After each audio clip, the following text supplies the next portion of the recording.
Lors de la première semaine de la nouvelle année, la ville californienne de Los Angeles a signalé plus de 37 000 nouveaux cas de Covid-19 en 24 heures.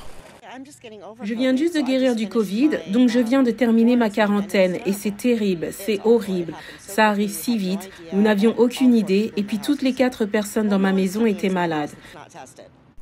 Mais Omicron n'est pas le seul problème de cette saison hivernale.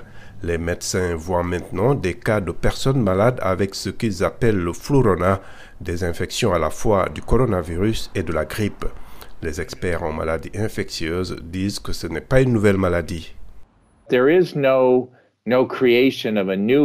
Il ne s'agit pas d'un nouveau virus, donc je ne sais pas pourquoi quelqu'un a trouvé ce nom de flurona. Ce n'est en fait pas quelque chose de nouveau. Nous le savons depuis le début de la pandémie. Ce qui est nouveau, c'est que les gens lui ont donné un nom. Los Angeles a déjà vu des cas de flurona. Cela est susceptible de se produire plus fréquemment dans l'hémisphère nord en ce moment, car ces pays entrent dans leur saison de grippe et nous avons également une augmentation des cas de Covid-19 à cause d'Omicron. Il est donc probable qu'on voit plus de personnes infectées par les deux virus. Timothy Brower, professeur à l'Université de Californie à Los Angeles, affirme que les personnes vaccinées sont assez bien protégées et peu susceptibles de contracter la grippe. Et si elles tombent malades, elles devraient avoir moins de complications. Mais comme les experts de la santé ne cessent de le dire, les maladies sont beaucoup plus dangereuses pour les non-vaccinés.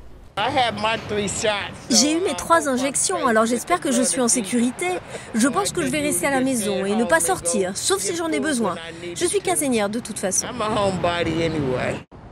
Les autorités californiennes ont prolongé d'1 mois l'obligation du port du masque à l'intérieur.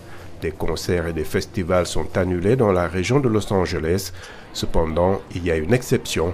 Le maire de la ville, Eric Garcetti, a promis que le principal événement sportif de l'année, le Super Bowl, serait maintenu. Il aura lieu le 13 février, quoi qu'il arrive.